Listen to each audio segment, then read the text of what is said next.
Selamat pagi, ketemu kembali dengan Bu Emil di sini. Kali ini kita akan berbicara tentang turunan trigonometri. Tetapi sebelum kita masuk pada pembahasan tentang turunan trigonometri, ada beberapa hal yang harus diingat kembali untuk membicarakan turunan trigonometri ini. Apa yang harus diingat kembali? Antara lain rumus-rumus trigonometri harus kita ingat lagi. Ya, misalkan rumus-rumus ini kita harus ingat lagi gitu ya.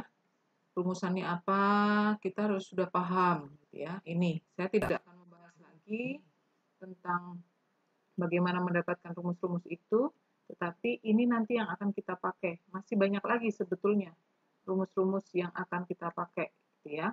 Nah, selain dari rumus-rumus trigonometri, karena kita akan bicara mengenai turunan, maka kita juga harus mengingat kembali rumus-rumus dari turunan yang sudah kalian pelajari sebelumnya. Untuk rumus-rumus ini, misalkan rumus turunan yang pertama yaitu misalkan bentuknya adalah fx sama dengan A pangkat N, maka turunannya adalah N AX pangkat N min 1. Ini kalian sudah pelajari waktu di kelas 11 matematika wajib. Jadi misalkan ada fungsinya fx sama dengan misalkan 3x kuadrat, maka turunannya akan sama dengan, ini tinggal turun berarti menjadi 6x. Gitu ya. Nah, yang kedua ini misalkan bentuknya ux pangkat N.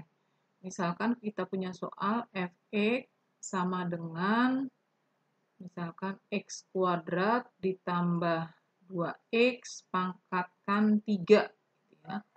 Nah, ini sebagai ux-nya. Ini sebagai ux-nya, ini sebagai n-nya. Ya, ini sebagai n. Maka turunannya bagaimana? Turunannya kita nggak tinggal turunkan. Pangkatnya kita turunkan, berarti menjadi 3 kali x kuadrat ditambah 2x, ini tetap ditulis, ux-nya ya, n-nya dikurangi 1 berarti 2. Nah, kemudian di sini dikalikan u aksen x. Nah, maka turunan dari ini apa? Turunan ini adalah 2x ditambah 2. Nah, ini nggak boleh dikalikan 2x tambah 2, nggak boleh dikalikan ke dalam sini karena ada pangkat 2. Yang boleh dikalikan dengan 3. Maka boleh ditulis menjadi x kuadrat ditambah 2x pangkat 2 dikalikan 6x ditambah 6. Nah, ini turunannya. Jadi, ini yang harus kalian ingat untuk kita belajar turunan trigonometri. Yang pertama adalah rumus-rumus dari trigonometri ini. Ini masih banyak lagi yang lain ya, sebetulnya ya, perkalian juga gitu. Ini antara lainnya. Nah, kemudian rumus-rumus dari turunan ini. Turunan dari fungsi sin X itu adalah cos X. Kemudian turunan dari cos X itu adalah min sin X. Diingat-ingat ya, jangan terbalik. Turunan dari sin X itu adalah cos X, turunan dari cos X itu adalah min sin X. Kita akan lihat beberapa contoh ini, contoh soal yang akan kita kerjakan. Ada 5 soal yang akan kita kerjakan. Bisa kita kerjakan satu persatu. Misalnya ini, ada fungsi akar pangkat 3 dari X pangkat 4 ditambah 3 cos X dikurangi dengan sin X. Kita diminta menentukan turunannya. Kita rubah dulu bentuknya.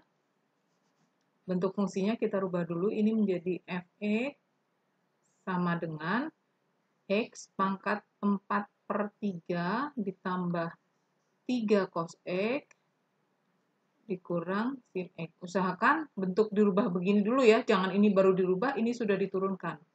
Nah, baru kita turunkan menjadi 4/3 X pangkat, ini 4/3 dikurangi 3/3, berarti menjadi 1/3.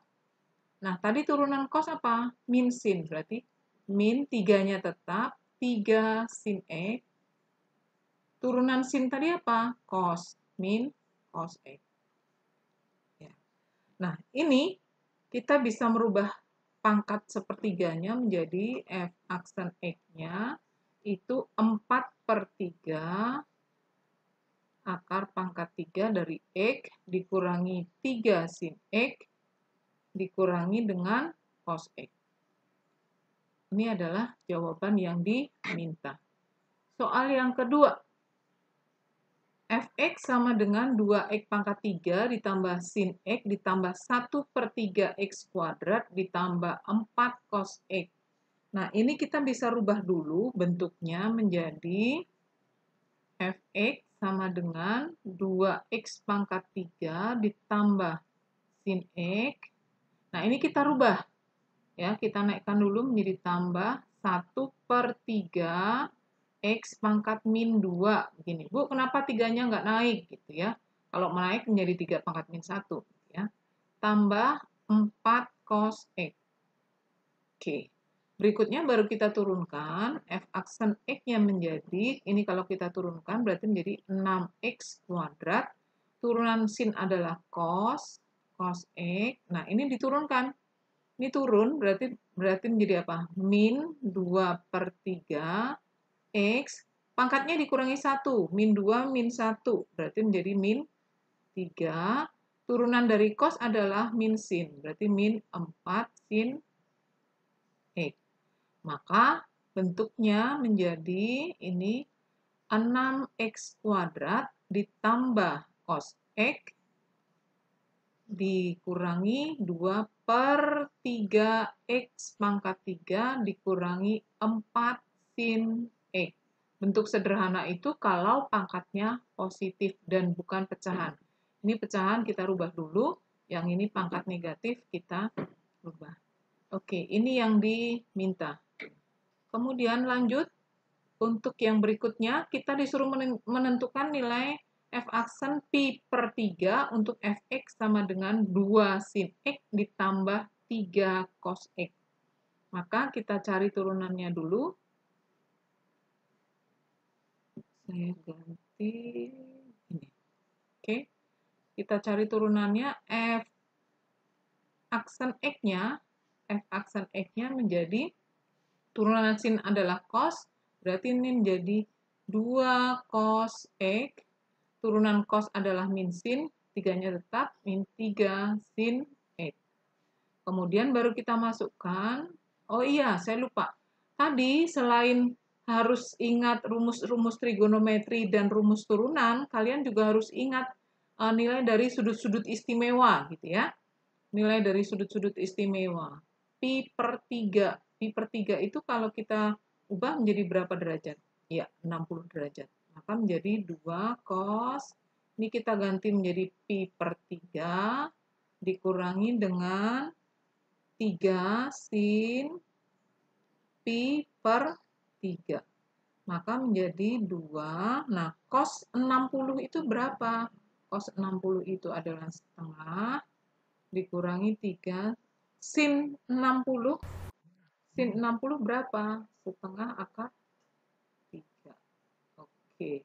Maka ini menjadi 1 dikurangi 3/2 akar 3. Sampai di sini boleh. Atau kalau misalnya, Bu, kalau saya mau keluarkan setengahnya, boleh nggak, Bu? Boleh saja. Di sini berarti 2 dikurangi 3 akar 3. Ini yang diminta. Ya. Lanjut, berikutnya yang kedua, kita disuruh menentukan nilai H aksen 0 untuk Hx-nya 4x pangkat 3 dikurangi sin x dikurangi cos x. Nah, kita cari turunannya dulu. H aksen, oh iya, fungsi nggak harus fx ya, bisa macam-macam. Bisa fx, bisa hx, bisa gx, bisa tx, apapun. Ya. Ini bentuknya juga nggak harus x selalu, gitu ya. Oke, maka kita cari turunannya menjadi berapa? 12x kuadrat. Turunan dari sin adalah cos, karena di depannya min ya tetap min. Turunan dari cos adalah min sin. Min sin kali min, plus. Maka di sini menjadi plus sin x. Nah, berikutnya kita masukkan nolnya. H aksen 0, berarti sama dengan berapa? 12 kali 0 dikuadratkan. Dikurangi cos kalikan 0, X-nya kita ganti 0 semua, maka menjadi 12 dikalikan 0, 0, cos 0 itu adalah 1, karena di sini ada min, jadi kalikan min 1, ditambah 0. maka sama dengan berapa? Min 1. Lanjut, soal yang terakhir. Kita disuruh menentukan G aksen pi per 4. Untuk Gx-nya sin kuadrat X ditambah 3 cos kuadrat X ditambah cos kuadrat X. Nah, kita cari dulu turunannya. Bisa kita cari turunan satu per satu. Bisa juga ada beberapa cara. Cara yang pertama misalnya, saya anggap dulu ini. Nah, ini ditambah ini. Kita tahu apa? Sin kuadrat X ditambah cos kuadrat X sama dengan 1. Ya, yang sebelumnya. Ditambah 3 cos X. Maka, saya turunkan ini menjadi apa? Turunan dari 1, 0. Turunan dari cos 3X itu adalah min 3 sin X. Ya. Maka G aksen X-nya itu adalah min 3 sin X. Nah, kita akan masuk di sini. Pi per 4 itu berapa? 45. Maka G aksen pi per 4 itu sama dengan min 3 sin pi per 4. Oke, berarti min 3 sin dari 45 berapa? Setengah akar 2. Maka nilainya kalau kita kalikan min 3 per 2 akar 2. Ini yang diminta. Atau, Bu, kalau saya nggak kepikiran, Bu, bahwa sin kuadrat X tambah cos kuadrat X itu 1. Gimana caranya, Bu? Ya sudah, turunkan satu per satu. Berarti Gx-nya itu kan kita tulis gini, sin X pangkat 2 ditambah 3 cos X ditambah cos X pangkat 2. Sama aja kan ya? Nah, kita pakai prinsip yang tadi, UX pangkat N. Nah, maka kita turunkan. Ini diturunkan, berarti menjadi 2 sin X pangkat 1 sebetulnya ya. Nah, di dalam ini kan UX-nya, maka kita cari turunannya. Turunan sin apa? Cos X. Ini dikurangi 3 sin X. Turunan dari cos X kuadrat apa? Diturunkan, ini ditambah 2, ini ditulis dulu, cos X. Nah, turunan dari dalam ini apa? Min sin X. Min sin X. Min sin X. Nah, maka kalau saya tuliskan menjadi 2 sin X cos X, ini dikurangi 2 sin X cos X, dikurangi 3 sin X. Ini kan 0 ya, ini ya, kecoret ya, sama ya. Berarti menjadi min 3 sin X. Baru kita masukkan. Ini di sini G aksen X. Nah, tadi ini G aksen X. Baru setelah itu kita masukkan G aksen pi per 4 menjadi min 3 sin pi per 4. Maka hasilnya min 3 sin pi per 4 adalah 1 per 2 akar 2. Hasilnya min 3 per 2 akar 2. Sama dengan ini. Ya. Oke, boleh begitu. Kalau tidak terpikir bahwa sin kuadrat X ditambah cos kuadrat X itu sama dengan 1, boleh kalian turunkan. Pakai prinsip ini tadi, UX pangkat N. Itu kan turunannya adalah N dikalikan UX, jadi UX-nya tetap ditulis, kemudian N-1 dikalikan turunan UX-nya. U aksen X. Oke, jadi ini yang diminta. Oke, demikian bahasan kita kali ini tentang turunan trigonometri untuk fungsi sin X dan cos X. Terima kasih atas perhatiannya. Mohon maaf kalau ada kata-kata yang salah. Selamat pagi, tetap semangat.